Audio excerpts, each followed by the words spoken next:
안녕하십니까? 귀한 안식일 허락하신 하나님께 감사드립니다. 실물교훈 96페이지에 있는 말씀입니다. 성령의 역사에 굴복하는 사람 속에는 새로운 생명소가 심어져 잃어버린 하나님의 형상이 다시 회복된다. 변화는 오직 성령의 역사로 말미암아 이루어질 수 있다. 변화는 오직 성령의 역사로 말미암아 이루어질 수 있다. 하나님의 형상으로 변화되어지기를 간절히 원합니다. 그래서 성령 하나님의 역사하심을 간절히 구합니다. 우리 간절한 마음으로 225장 빈들의 마른 풀 같이 함께 찬양하시겠습니다.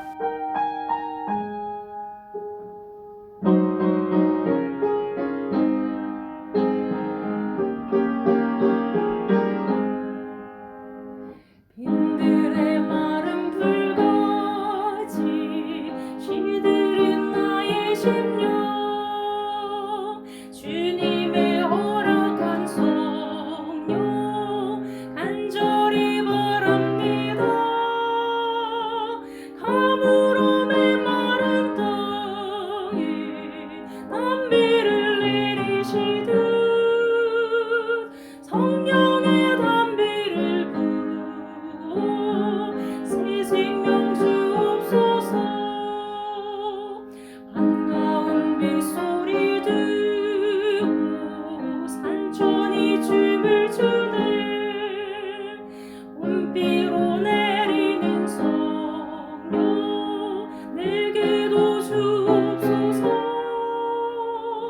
가물어 메마른 땅에 단비를 내리시듯 성령의 단비를 부어 새 생명 주옵소서. 절 따라 우러를 내려 조목이 무성하듯 갈급한 내 심령 위에 성령을 부으소서.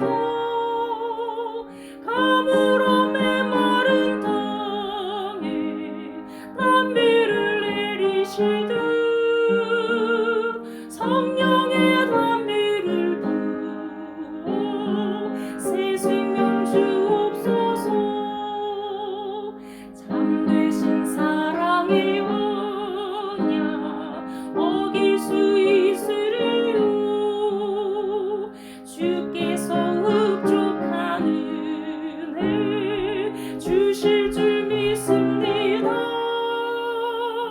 가물어 메마른 땅에 단비를 내리시듯 성령의 단비를 부어 새 생명 주옵소서. 다음 찬미는 224장 내가 매일 기쁘게입니다. 함께 찬양하시겠습니다.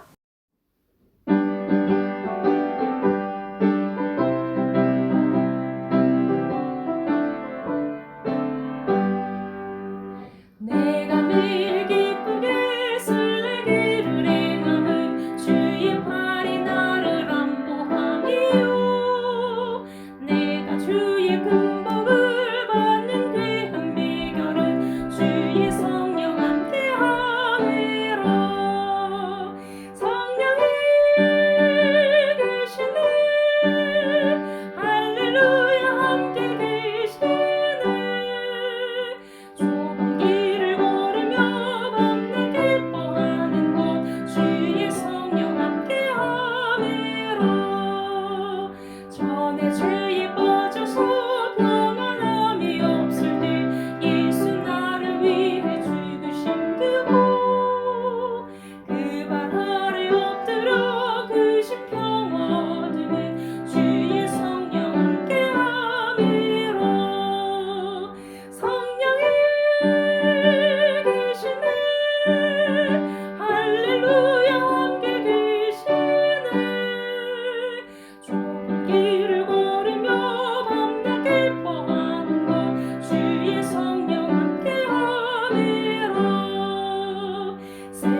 내 영혼아, 내가 어찌하여 낙심하며 내 속에서 불안해하는가?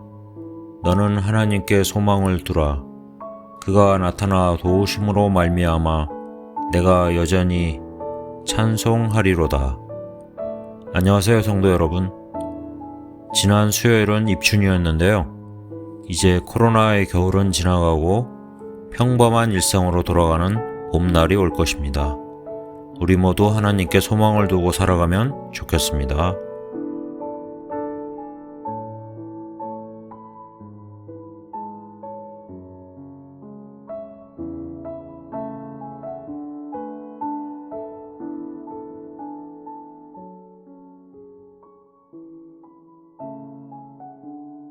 첫 찬미 24장 면류관 가지고를 다 함께 큰 소리로 부르시겠습니다.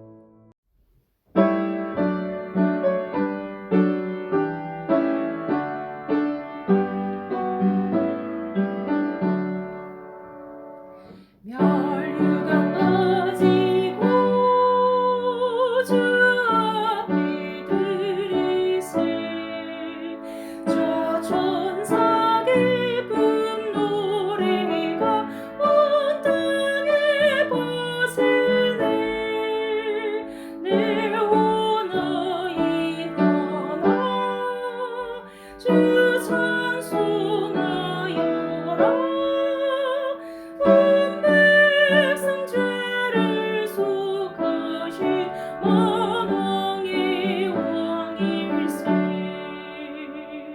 멸류관 가지고 주 앞에 들이세 저 하늘 위의 천사도 그 상처 볼 때에 감당치 못하여 제 문을 닫으며 만유왕 앞에 불어서 곧 경배드리네 멸류관 가지고 주 앞에 들이세 온 세상 전쟁 그치고 참 평화 오겠네 주 보좌 앞에서 온 백성 엎드려 그 한량없는 영광을 늘 찬송하겠네.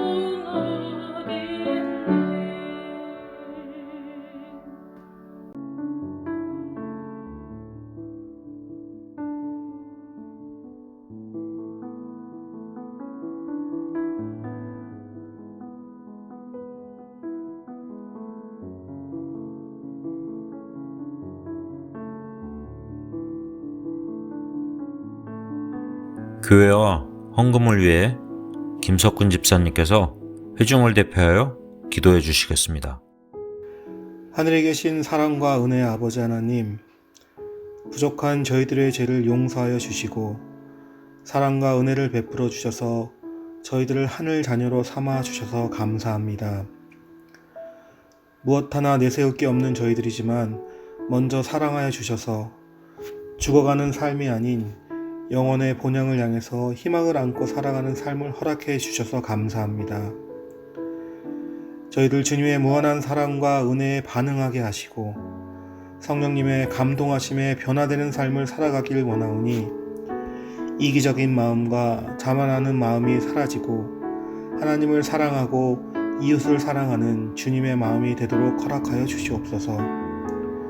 그리하여 저희들의 변화된 삶을 통하여 만나는 사람들에게 주님을 알리게 하시고 또한 세상에 주님의 진리를 비추도록 인도하여 주시옵소서. 아버지 하나님, 이제 주님의 말씀을 듣는 시간입니다. 말씀을 준비하시고 전달하시는 목사님께 성령님의 능력이 늘 충만히 임하여 주시고 그 말씀이 선포될 때 듣는 저희들로 그 말씀을 통하여 주님을 만나게 하시고 주님과 연결되게 하셔서 참 그리스도인의 삶을 살아가도록 축복 내려 주시옵소서. 저희들의 포도나무 되시며 저희들의 인도자가 되시는 사랑이 충만하신 예수 그리스도의 이름으로 기도드립니다. 아멘.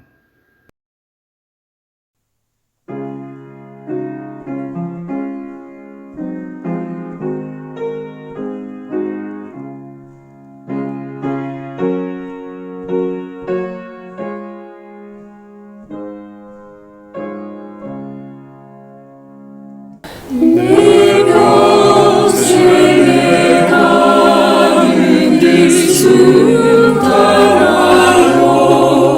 늘 찬찬한 강 같은지 그 눈가로 무섭고 두렵든지 나의 영혼은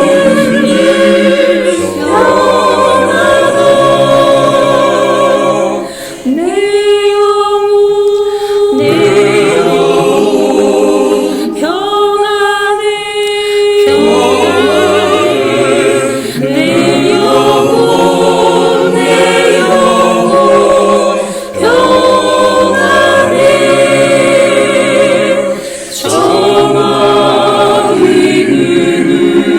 우리를 삼키려고 이 멀리로 달려와도 주 예수를 위해 대장매를 끝내 싸워서 이기겠네. 내 영혼 평안해. 내 영혼 평안해.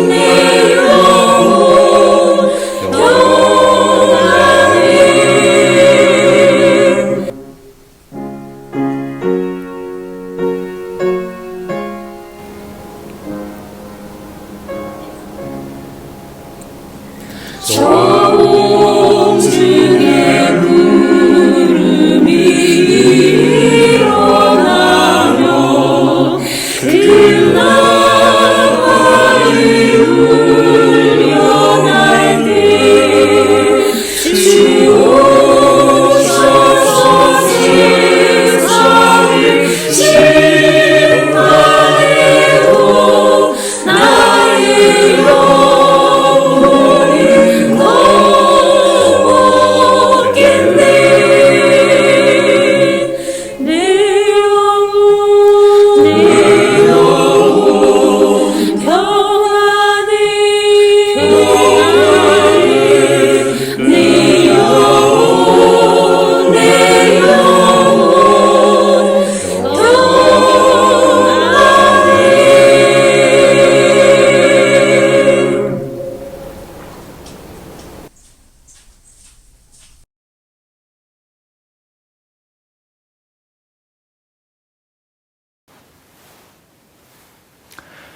성도 여러분, 평안하셨습니까? 우리 찬양대의 찬양으로 함께 하나님을 찬양하는 것이 참 오래간만입니다. 우리의 평생에 가는 길이 순탄하든지 혹 그렇지 못하든지 하나님 주시는 평안함으로 이 나그네 길을 걸어가는 우리 모든 믿음의 가족들이 되시기를 축원합니다. 우리 지난 한 주 동안 우리 몸에 관한 지혜들과 예언의 말씀들을 통하여 은혜를 나눌 수 있는 귀중한 시간들을 가졌습니다. 우리 특별히 코로나로 인하여 백신에 대한 염려들이 많고요. 또 특별히 우리 기독교 안에서는 짐승의 표, 그거 안에 있다, 혹은 또 종말에 대한 예언들, 이런 관심들이 참 높아진 이때 아주 필요하고 적절한 예언의 말씀들이 주어졌다고 생각이 듭니다.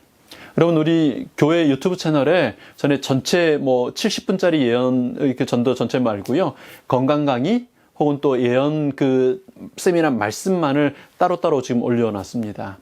여러분 개인적으로 다시 듣기도 하시고 특별히 또 말씀을 전해드릴 수 있는 이웃들에게 정리된 파일들을 보내주시면 좋겠습니다. 하나님께서 우리에게 이렇게 말씀하십니다. 그의 계명들을 지키는 자는 주 안에서 거하고 주는 저 안에 거하나니 우리에게 주신 성령으로 말미암아 그가 우리 안에 거하시는지를 우리가 아느니라. 그분께서, 예수님께서 우리 안에 거하시는지를 우리가 아느니라. 아담과 하와가 선악과를 먹은 이후로요, 사람은 하나님을 피해서 숨는 죄인의 삶을 살아오고 있습니다. 그러니까 하나님께서 그 안에 거하시지 않는 도망자의 삶을 사는 것입니다. 그런데 요한 사도는 예수님께서 우리 안에 거하시는지를 우리가 안다고 이야기합니다. 여러분, 예수님께서 오늘 여러분 안에 거하십니까? 그럼 그것을 아십니까? 그럼 아담 이래로 이 질문은 영원한 운명을 가름짓는 가장 중요하고 핵심적인 질문이 되어 왔습니다. 바울은 고린도에게 보내는 두 번째 편지에서 이렇게 질문하죠. 예수 그리스도께서 너희 안에 계신 줄을 너희가 스스로 알지 못하느냐? 그렇지 않으면 너희가 버리운 자니라. 요한은 그의 편지에서 또 이렇게 얘기하죠.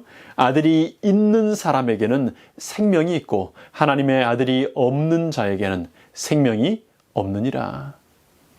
그 안에 하나님의 아들 예수님을 모신 사람에게라야 생명이 있습니다. 그러나 아들이 없는 자에게라면 그가 어떤 외형을 가졌든 업적을 가졌든 상관없이 생명이 없는 것입니다. 성경이 소개하는 영생은요, 곧 유일하신 참 하나님과 그분께서 보내신 자 예수 그리스도를 아는 데 있지 않습니까? 그래서 예수님께서는 이제 당신의 공생의 봉사의 전환점이 되는 그 중간 지점에서 이렇게 물으십니다. 너희는 나를 누구라 하느냐? 여러분, 오늘의 안식일 여러분 안에 아들이 있습니까? 예수님께서 여러분 마음 성전의 주인으로 자리하고 있습니까? 여러분의 생각과 행동을, 의지와 감정을 하나님의 아들께서 주관하고 계십니까? 요한 사도는 그가 우리 안에 거하시는 줄을 우리가 안다고 고백합니다. 여러분, 요한의 그 고백이 오늘 우리 모두의 고백이기를 간절히 기도합니다. 여러분, 사람은 확신을 좀 미루는 경향이 있습니다. 확신하기를 주저하는 경향이 있어요. 공부를 잘하는 학생, 못하는 학생의 차이가 사실 거기에서 갈리게 됩니다. 내가 정말 잘할 것이라고, 잘할 수 있는 사람이라고 믿어주는 학생은요, 시간이 다소 걸릴 수 있을지 모르지만 분명히 해내더라고요. 물론 운동을 하는 것도 그렇고 악기를 다루는 것도 사실 모든 것이 마찬가지입니다. 하버드 대학의 허버트 벤슨이라는 박사님이 있는데 그분이 쓴 책에 우리의 믿음과 신념이 갖는 그 힘에 대한 사례들을 좀 소개하고 있거든요. 여러분, 협심증이라는 게 있죠. 우리 심장에 공급되는 이 혈류가 감소하면서 발생하는 가슴 통증입니다. 오래되지 않은 근래까지도 의사들이요, 뱀의 독을 그 협심증 환자에게 주입해주는 민간요법이나 췌장 혹은 갑상선 등 어떤 신체 기관의 일부를 절제하면 협심증이 치료된다고 믿었습니다. 그렇게 했어요. 지금은 아무런 의미 없는 아주 비과학적인 치료 방법으로 밝혀져서 지금은 아무도 그렇게 하지 않습니다. 근데 이 벤슨 박사는 이 정신과 의사이기 때문에 그럼 그 수술 받았던 사람들, 그 치료 받았던 사람은 어떻게 될까 하고 추적해 봤더니요, 그런 요법의 효과를 믿었던 환자들 중에 작게는 70%, 많게는 90%의 환자들이 실제로 치료받은 기록이 남은 거예요. 근데 재밌는 건 이제 그게 밝혀지는 그 시점에서 그런 치료를 받고 완쾌되었던 환자들 중에 그게 엉뚱한 치료라는 것을 알게 되고 나서는요, 완쾌됐던 환자들 중에 60%가 다시 협심증에 돌아왔어요. 그럼 1990년 미국을 비롯한 34개 연합군이 이라크의 쿠웨이트 침공을 저지하기 위하여 중동에 모였죠. 이라크에서는 이제 생화학 무기를 사용하게 될 거라고 알려졌고요. 미군에서만 8만 명이 죽게 될 것이라고 예측되었습니다. 아주 긴박한 전쟁 상황인데 M1A1이라고 하는 이 전차 지휘관 존스라고 하는 하사도 거기 이제 투입되게 되었습니다. 근데 이 존스 하사는 부대 내에서 신앙식이 깊은 사람으로 존경을 받고 있었습니다. 이제 전쟁 전날, 전투구장에 가기 전날 군대에 있는 목사님에게 거룩한 기름을 좀 주시라고 요청합니다. 그리고 이제 그 전날 밤에 자신의 장갑차에 사방에 그 기름을 부르며 하나님의 이름을 부르며 하나님의 보호하심과 도우심을 기도합니다. 이제 그렇게 그 다음날 전투장으로 가는 도중에 존스 하사는 자기 전차의 무전기를 빼앗깁니다. 그리고 더 가다 보니 야간 투시경이 고장났다는 사실을 알게 되었어요. 여러분, 치열한 전쟁터에서 이거 다 갖추고 있어도, 귀가 있고 눈이 있어도 죽을 가능성이 대단히 높은데 이제 죽을 게 뻔하게 된 거예요. 적군의 공격을 피할 수도 없죠. 아군의 작전 명령을 들을 수도 없죠. 그러니 이제는 즉시 철수해야 되겠다고 생각하고 요청했지만 거절당합니다. 공격은 못하지만 적의 공격을 받아내는 역할을 할 수 있으니 거기 있으라는 거예요. 쉽게 말해서 총알바지가 되라는 겁니다. 아니나 다를까 그날 밤 적의 헬리콥터, 박격포, 적의 전차, 무수히 많은 그 포탄들이 쏟아져 들어왔어요. 이리저리 그저 감에 의해서 피해 보는데 존스 하사와 그 부하들이 다 녹초가 됩니다. 4년이 지난 후에 극심한 후유증으로 군대를 명예제대하고 나와 있던 이 존스는 이제 박사님을 만나게 됩니다. 전쟁터에서 돌아온 지 4년이 지났지만 여전히 악몽을 꾸고 불안해, 수면장애, 관계 문제, 긴장감에, 집중력 저하에, 과민 반응에 이런 것들 때문에, 우울증 때문에 직장 생활도 못하고 일상 생활도 못하고 이렇기 때문에 이제 그렇게 찾아왔어요. 죽을 상황이 뻔한데 퇴각을 거부당하고 총알바지가 되기를 명령한 부당한 상급자들에 대한 분노, 그날 겪은 공포, 무엇보다도요, 그가 그렇게 믿었던 하나님께서 나를 버리셨다는 실망감이 그의 정신을 압도해버린 것입니다. 몇 차례 상담이 진행되는 동안 끊임없이 그렇게 불만을 토로하는 존스의 고통의 이야기를 듣던 이 박사님이 묻습니다. 당신은 자신의 탱크와 부하들을 하나님께 바쳤다고 했습니다. 눈과 귀를 잃은 상태에서 전투에 나갔죠. 당신 곁에는 많은 전차들이 파괴되고 그 전차병들이 죽임을 당하는 참혹한 현장에 있었다고 말씀하셨습니다. 그런데 얘기를 듣자 하니 당신의 탱크는 총탄이나 포탄은 고사하고 그 작은 유산탄 파편 하나에도 맞지 않은 것 같습니다. 맞습니까? 존스가 네, 그렇습니다. 사실을 시인하자 벤슨 박사는 이렇게 말합니다. 당신이 경험한 사망의 폭풍작전은 나에게 있어서 다니엘이 경험한 사자굴 사건을 연상하게 합니다. 상관들의 부당한 명령, 그 전투작의 공포만을 생각하며 온갖 증상에 시달리던 존슨이요, 그날 그 상담 시간 전혀 다른 그림을 보게 됩니다. 이후로 존슨은 이제 예약되어 있던 그 다음 정신과 치료를 더 이상 받지 않게 되었습니다. 그리고 18개월이 지난 후에 전화가 왔어요. 제가 지난 18개월 동안 정상적으로 학교를 다니고 교육학을 마치게 되었고 고등학교 교사에 지원하여 채용되게 되었나라고 감사하다고 전화를 한 겁니다. 벤슨 박사는 존슨의 경험을 이렇게 정리합니다. 무엇 때문에 달라졌을까? 존슨 하사는 거짓말을 믿었다. 하나님이 기도에 응답하지 않으시고 자신을 버리셨다고 단정했다. 그러던 그가 주님이 자신의 기도에 기적적으로 응답하셨다는 진실을 깨닫게 되었다. 이 신념이 변한 결과로 그는 회복되었다. 존슨 하사는 거짓말을 믿었다. 여러분, 혹 우리도 거짓말을 믿은 채로 살고 있지는 않을까요? 나의 경험이, 나의 통계가 해주는 거짓말요, 아직은 아니라는, 나는 안 될 거라는, 언젠가는 될지 모르지만 적어도 이 지금의 나는 아니라는 그런 거짓말요. 예수님께서 우리 안에 거하시는 것도요, 다시 말해서 구원을 받는다는 것도 똑같습니다. 여러분, 지금 다시 한번 스스로에게 좀 물어보시죠. 나는 구원 받았는가? 오늘 이 구원의 확신이 너무 분명하기 때문에, 그렇다고 생각하기 때문에, 그렇다고 믿기 때문에 오늘 안식일 오후에, 그리고 좀 시간 있는 내일 일요일 어느 시간에 누군가에게 전화할 수 있을까? 전화해서 카톡을 보내서 또 잠깐 어떻게 만나서 그 얘기 꼭 해줄 수 있을까? 여러분, 자신이 없다면, 아니요, 그럴 만한 관심이 없다면 왜 그럴까요? 아직은 아는 게 많지 않아서요. 아직은 시간이 없고 여유가 없어서요.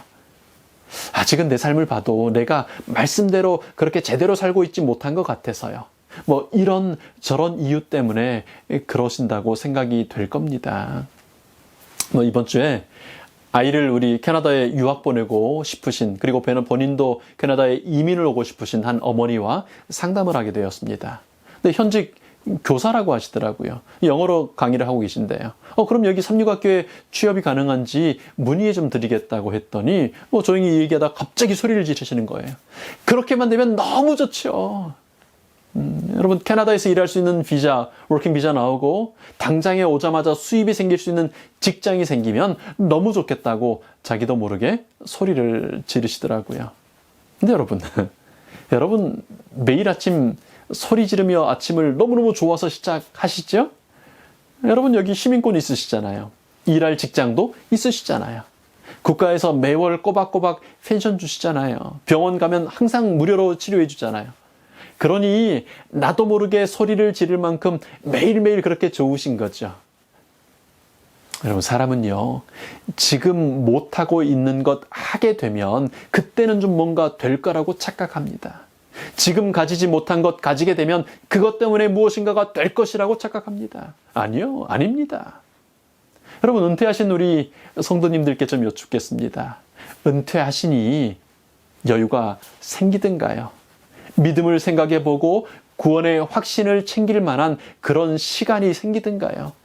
시간이 있으니 이제 드디어 여유가 생기니 구원을 확신할 수 있게 되든가요? 아니요. 가지지 못한 무엇인가를 기다린다는 것은요, 대단히 달콤한 일이지만 확실한 거짓입니다. 그리스도께서 오늘 내 안에 계시지 않는 것에 대한 핑계를 댈 만한 그럴듯한 근거는 참 많습니다. 존슨 하사는 거짓말을 믿었다. 여러분, 거짓말입니다. 그런 것들 때문이 아닙니다. 베드로가 당시의 유대인들과 달랐던 점이 무엇이었을까요? 왜 베드로라는 사람은 제자가 되었고 사도가 되었고 믿음의 사람이 되었을까요? 첫 번째 이유는요, 그가 예수님을 선택했기 때문입니다. 선택은 당장 아무 능력도 없어 보이는 것 같은, 당장은 다른 사람과 전혀 구별이 되지 않는 그런 평범한 사람이 할 수 있는 위대한 첫 번째 일입니다. 베드로가 믿음의 사람이 되었던 것은 그의 선택 때문이었습니다. 여러분들은 예수님을 믿기로 선택하셨습니까? 네, 선택하셨으니 이 시간 이렇게 말씀을 듣고 계시겠죠. 저의 이 질문을 들었다는 얘기는 여러분이 이미 선택을 하셨다는 얘기입니다. 여러분, 오늘 아무 눈치 볼 필요 없잖아요. 누구도 여러분이 예배를 드리는지 안 드리는지 모르잖아요. 그런데도 이렇게 말씀을 드리며 예배를 드리고 있다는 것은 여러분이 예수님을 선택하셨다는 아주 강력한 증거입니다. 축하합니다. 여러분은 믿음을 가지고 확신을 가질 수 있는 중요한 첫걸음을 떼셨습니다. 물론 가룟 유다처럼 선택해 두고도 떠난 사람들도 있습니다. 그래서 선택 이후에는 이제 아주 중요한 두 번째 단계가 있습니다. 인정하고 받아들이는 것입니다. 시인하고 고백하는 것입니다. 존슨 하사가 자신이 버림을 받은 것이 아니라 오히려 엄청난 보호 아래 있었음을 인정하게 되었던 것처럼요. 여러분, 살다 보면 지난 한 주만 생각해 보셔도요, 지루할 만큼 평온한 일상, 일어나면 아침 시작하고 또 하루 살고 살다 보면 저녁 되고 그런 지루할 만큼 평온한 그 일상이요, 엄청난 축복이라는 사실을 인정하는 것입니다. 이미 치르신 그 십자가의 희생요, 맨날 들었던 똑같은 얘기 같은 그 이야기가 엄청난 은혜라는 사실을 인정하는 것입니다. 베드로가 그렇게 얘기하죠. 시몬 베드로가 대답하여 가로되 주는 그리스도시요 살아계신 하나님의 아들이시니이다. 여러분, 인정하는 것이요, 그렇다고 고백하는 것이요, 여러분, 특별히 어려운 일 아닙니다. 그렇게 한다고요, 당장 무슨 큰 차이가 나타나는 거 아니에요. 여러분, 그러나 대단히 중요한 것입니다. 완전히 다른 결과를 가져오는 중요한 출발점, 전환점인 것입니다. 여러분, 왜 예수님께서 너희가 돌이켜 어린아이와 같이 되지 아니하면 결단코 천국에 들어갈 수 없다고 하셨는지 아십니까? 여러분, 어린아이들은요, 뭔가를 말해주면 선입견이 없기 때문에, 내 뭐 이렇게 미리 선지식의 고집이 없기 때문에, 그래요? 오, 진짜요? 신기해 하면서 받아들이는 것이 어린아이들입니다. 우리는 종종 그런 얘기를 하지 않습니까? 저는요, 아직은요, 저는 그런 건 잘 못하고요. 제가 어떻게 해요?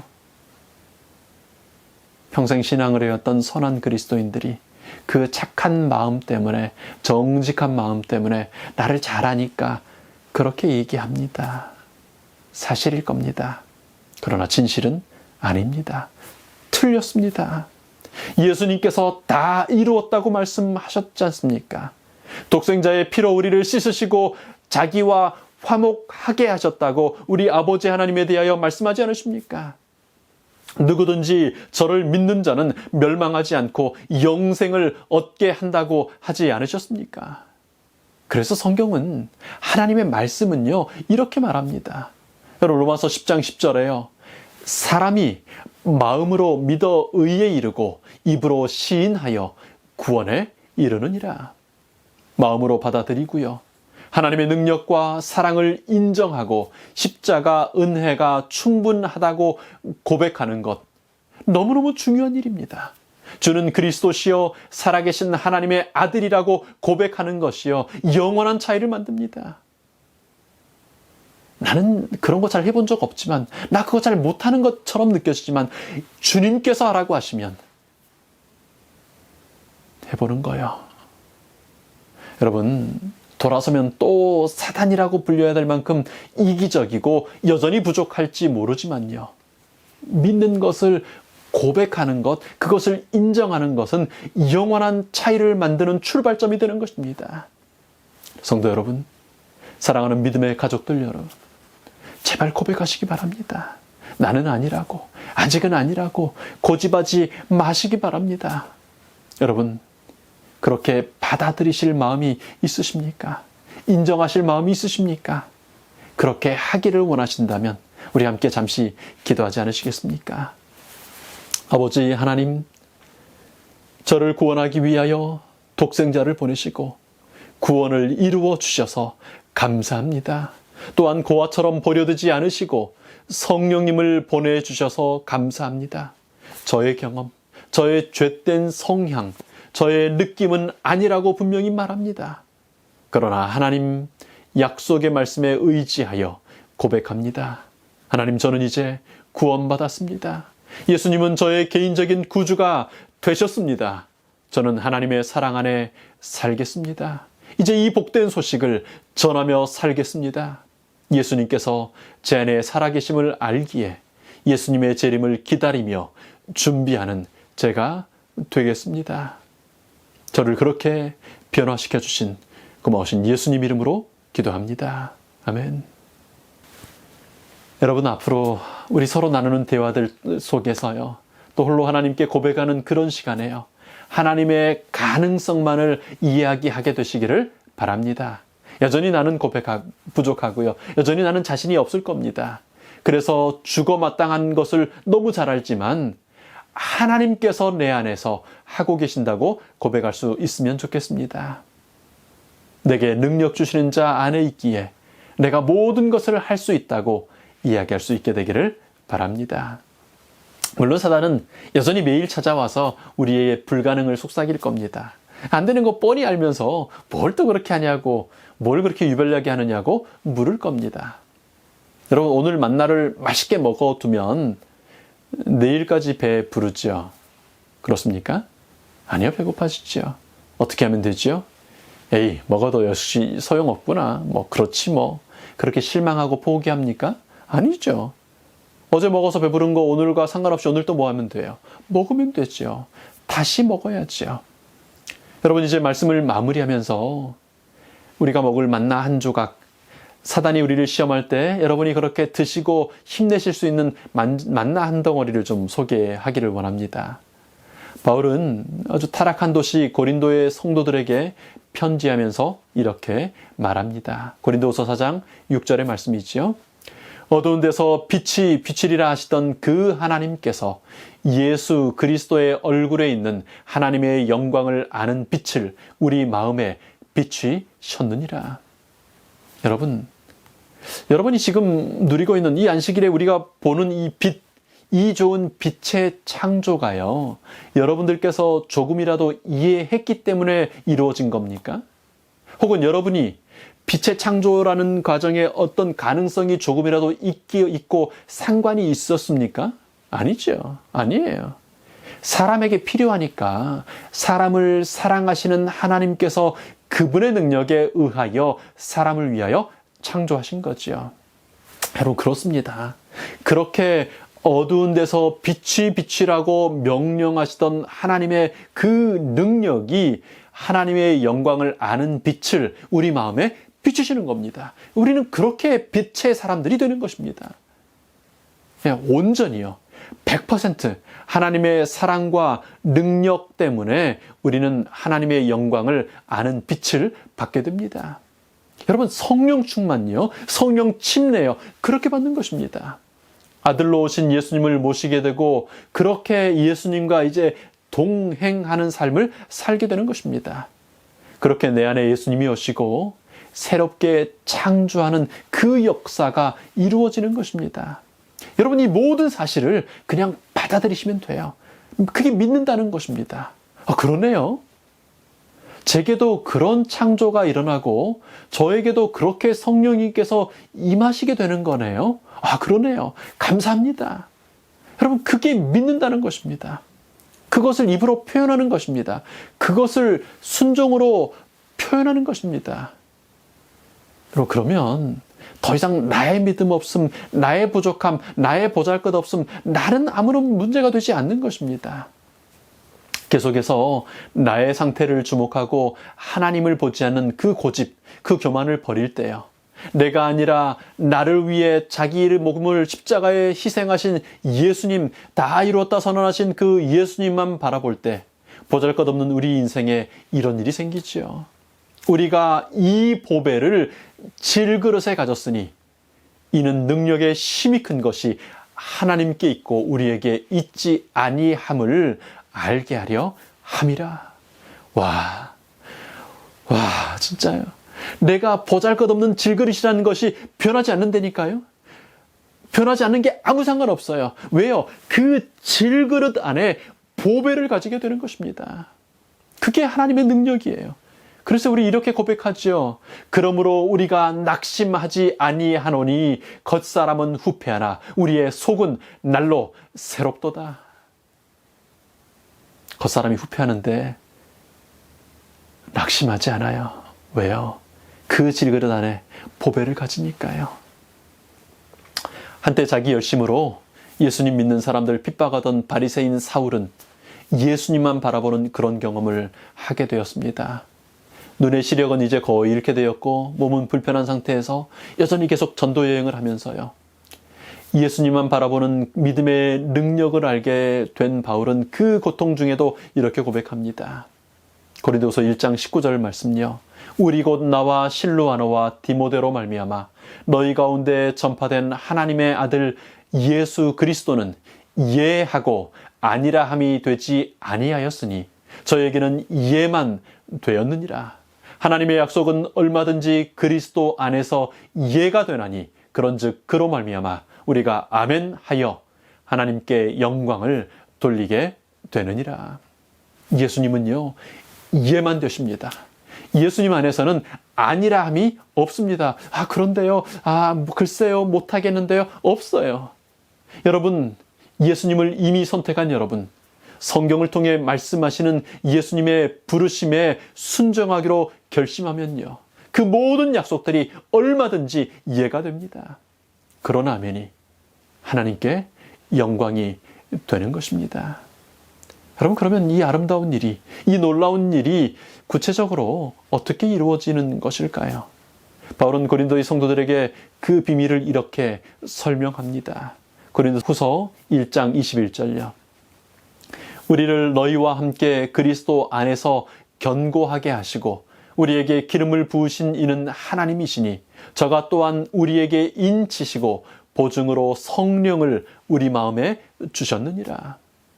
여러분, 창조주 하나님께서 그리스도 안에서 우리를 견고하게 하십니다. 어떻게 해요? 우리에게 기름을 부으심으로요. 여러분, 그 여자의 남은 자손이 하나님의 인을 맡게 될 것이라고 예언되어 있고요. 또 나머지 사람들은 짐승의 표를 받을 것이라고 예언되어 있습니다. 요즘 사람들이 그게 관심이 많죠. 근데 여러분, 여기 보니까 하나님의 인을 치시는 일은요, 말세에 그때만 처음으로 딱 있는 일이 아닙니다. 하나님은요, 늘 인치는 일을 해오셨습니다. 믿기로 선택하고 말로 행동으로 인정하는 사람들에게 하나님은 계속해서 인을 쳐오신 겁니다. 어떻게 인치십니까? 무엇을 통해서요? 바코드요? 베리칩이요? 아니요, 그런 거 아니에요. 성령님을 우리 마음에 주심으로 인을 치십니다. 하나님을 믿기로 선택하고 성령님을 구하면 성령님께서 우리 안에 오시지요. 우리 안에 오신 성령님은 우리의 마음을 변화시켜요. 우리의 뇌를 변화시켜요. 그렇게 인을 치시는 겁니다. 고린도서 3장 18절은 이제 이렇게 이야기합니다. 우리가 다 수건을 벗은 얼굴로 거울을 보는 것 같이 주님의 영광을 보매 저와 같은 형상으로 변화하여 영광으로 영광에 이르니 곧 주의 영으로 말미암은 이니라. 여러분, 예수님을 점점 더 밝히 보게 되고 깊이 알게 됩니다. 하나님의 가능성을 인정하고 받아들이시면서 성경 말씀을 읽으시면요, 여러분, 완전히 새롭지 않습니까? 몇 번이나 읽었고 이거 자주 들었던 말씀인데 완전히 새롭게 보여주고 깨달아집니다. 작년에 분명히 읽었는데, 얼마 전에 읽었는데 또 달라져요. 그렇게 예수님의 영광을 보게 되고요, 예수님과 같은 형상으로 변화되는 것입니다. 성령님께서 우리 안에 오시면 그렇게 만들어 주십니다. 오늘 중보 기도 운동을 매일 우리 함께하는 어떤 분께서 하셨던 그 말씀이 제 마음에 정말 큰 기쁨이 되고 감격이 되었어요. 이제 구원의 확신이 있습니다. 여러분, 그 아름다운 고백이 우리 모든 믿음의 가족들의 고백이 되고 특별히 우리 자녀들의 고백이 되기를 간절히 바랍니다. 수건을 벗은 얼굴로, 정말 맑은 얼굴로 거울을 보는 것처럼, 여러분, 불신의 수건요, 무지의 수건요, 고집의 수건을, 그런 수건들 다 벗어버리고 주님의 영광을 보는 일이 우리 모든 믿음의 가족들에게 매일 있기를 축원합니다. 그래서 주님과 같은 형상으로 변화하여 영광에서 영광으로 이르는 일이요, 성령 하나님에 대해 의하여 있게 되기를 바랍니다. 성령 하나님께서 우리 가운데 더 강력하게 역사하시고 성령 하나님의 인치심을 받아 구원의 확신 속에 사는 우리 믿음의 모든 가족들이 되시기를 예수님 이름으로 축원합니다. 하나님께 기도하실까요? 아버지 하나님, 저희들을 사랑해 주셔서 감사합니다. 저희들에게 베푸신 구원을 인하여 감사합니다. 여전히 우리는 돌아서면 사탄아라고 하는 지적을 받아야 할 만큼 여전히 연약하고 여전히 부족한 죄인들일지라도, 그러나 주님, 저희에게 주는 그리스도시요 살아계신 하나님의 아들이라고 고백할 수 있는 지혜를, 믿음을, 영성을 주셔서 감사합니다. 이제 성령 하나님, 저희 가운데 역사하시고 저희들 가운데 거주하셔서 새로운 마음을 창조해 주시는 것을 인하여 감사합니다. 이제 예수님 믿기로 선택합니다. 이제 저희의 입술은 예수님의 가능성, 하나님의 가능성만을 인정하고 고백하는 일에 사용되기를 원합니다. 아니라 하는 말 하지 말게 하시고 예만 하게 하시고 아멘하게 하여 주시옵소서. 이제 그렇게 살기로 결심한 우리 사랑하는 믿음의 가족들에게 우리 아버지 하나님의 사랑과 그리스도로 오신 예수님의 은혜와 성령 하나님의 교통하심고 감동하심이 주님 오시는 그날까지 함께하기를 예수님 이름으로 축원하나이다. 아멘.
라